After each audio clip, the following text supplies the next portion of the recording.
this is J.I. Hernandez here, and this is our first ever video roundtable. To my left are our participants, Steve Solar, Mario Morales, and UFC veteran Charles the Chainsaw McCarthy. Well, another big story that happened this year along the lines of Strikeforce being bought out by Zuffa was actually Viacom and their purchase of a majority interest in Bellator. So let's kick this over to Mario. Mario, what are your thoughts on that particular purchase? Do you think it puts Bellator really in the same league as UFC to be able to go ahead and compete head-to-head with them in a few years? I think they're going in the right direction. I don't think they're at this level as UFC is right now. But like I said, they're going in the right direction. They got some solid fighters there lined up on that promotion.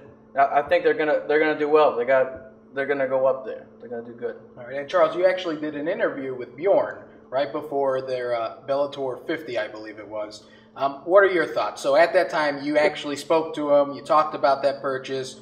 You actually told them or gave some ideas back and forth as to what to expect. Maybe do we see them show up on CBS one day to really negate the UFC on Fox advantage? What are your thoughts on that particular purchase? Now, I was fortunate enough to get a chance to sit down with Bjorn and their head of PR, Joe Fernandez, and I got to pick their brain a lot about what their future goals are, where they want to go with this.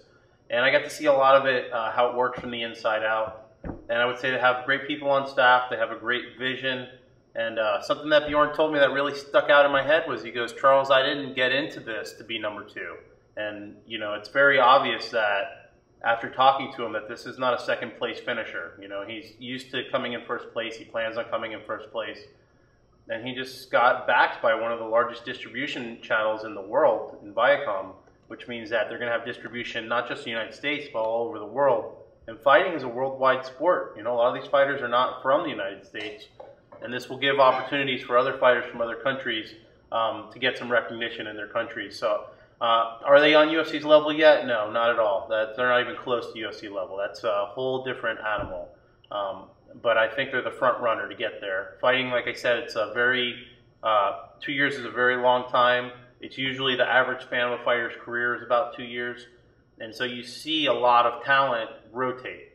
And so what you're going to see is, as Bellator gets more financial backing and they pay more money, some of the top fighters will get lured away from UFC.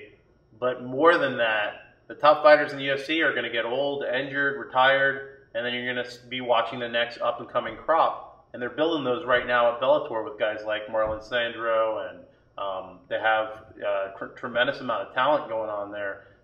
Chandler, who just won the lightweight title, and Eddie Alvarez, and they're building up these guys to be superstars. And with the distribution channels, I don't see how they're not going to be successful. They have a lot of brains at the top. In Bjorn, they have a lot of determination and passion in their employees, and they love the fight game. So with the connections that they have now, I would say that the only likely scenario that would prevent them from getting to that level would be another buyout or merger from the UFC. Okay. Now, tying all these things together, and actually going back to something you had said earlier, Charles, Strikeforce actually just renewed their contract with Showtime. It happened in the last few days. And with that, we don't know the exact terms as to how long that contract is for. So it could be a year, it could be 5 years. We're not certain of the exact terms. But we do know that in 2012, Showtime is going to air 8 Strikeforce events. So the question, and actually I should say, and during the press conference for that, Dana White said that he doesn't want Strikeforce to be a feeder league for UFC.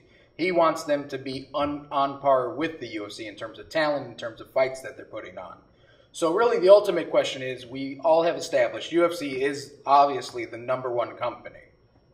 In 2012, who's going to be number 2? Is it going to be Strikeforce, a company that has actually quite a few different titles that are vacant at this time and who's about to get rid of their heavyweight division? Or is it going to be Bellator, a company that has just gotten Viacom behind them, but is still stuck on MTV2 for the next year until they move to Spike in 2013? It's going to have to be Bellator. There's not going to be interest in watching anyone's B team. You know, like nobody likes watching preseason football. Why? Because they don't put in their starters. Nobody's going to want to watch Strikeforce knowing that they're owned by UFC and their starters are in UFC. you've got big fights going on this weekend in Strikeforce, and we can see it on the statistics with the website. It just does not get near the same level of attention as UFC. And it's only going to get more drowned out now that UFC bought out Strikeforce, because it causes a lot more segmentation in their brand. It's going to be impossible to put the best fights together without segmenting the brands. So realistically, this is a dying recipe for the UFC. They've tried it before with Pride. They said they were going to keep that alive. They said they were going to keep WEC alive. The reality is that for one promoter to segment his promotions is a failing idea. And I think UFC knows that. They're always keeping things close to the vest. They may tell you that they're going to keep this alive and they don't want it to be a feeder show. But the second they see that they're not going to make money with it and it's hurting their other brand, it's going to be gone, and they're going to bring in Gilbert Melendez into the UFC, Jorge Masvidal you'll see in the UFC, and Jagar Mousasi will be in UFC, and you'll see tremendous fights come out of that, and you'll say, okay, well, the purchase was worth it. But a large portion of the reason why I think they're keeping Strikeforce floating around and saying, oh, we don't want a feeder league, we want a major league, is because they're trying to drown out Bellator with Strikeforce. Absolutely. They're trying to cancel them out. That's basically what they're trying to do with Strikeforce. And I know Dana White said it at the press conference, but just like Charles said, I don't see any other way that Strikeforce can really be anything but a feeder league at this point. They've lost most of their major guys to the UFC, a lot of their title holders. Gilbert Melendez is going to go to the UFC, win or lose his next fight. They've already, like you said, they've dissolved the heavyweight division. Unless they completely change their business model, which I don't think Zuffa is really going to try to invest in. I think they're going to invest the money, but I don't think they're going to really try to redesign Strikeforce's entire business model. They're not going to be a number 2 company. And Strikeforce was losing money already. It's not like they bought something that was making money. They have the resources to be able to restructure the company to make it more profitable. But in the long run, really there's only one company making money right now, and that's the UFC. Even Bellator is a losing proposition. But for a company like Viacom, it's a lot cheaper than what their normal programming costs them. So it's a win for them.